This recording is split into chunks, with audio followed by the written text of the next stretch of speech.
और लूट की या फिरौती अपहरण अजीब अजीब स्थितियां हो रही है। लोग कहते हैं जंगल राज, किसे कहते हैं जंगल राज?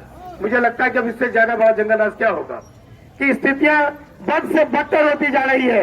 कल घटना हुई है, 3 घंटे तक किसी प्रशासन का पता नहीं था, कोई प्रशासन नहीं था। और फोन से जब संपर्क किया गया तो प्रशासन के आला अधिकारी कहते हैं कि ये तो एक्सीडेंट है। बगैर देखे केवल ये जवाब उनका देना कि ये एक्सीडेंट है, ये साबित करता है कि प्रशासन अपनी जिम्मेदारी से भाग रहा है। प्रशासन अपनी जिम्मेदारी लेने को तैयार नहीं है। आप बताएं कि इस व्यवस्था के अंदर आम आदमी की सुरक्षा कहां होगी?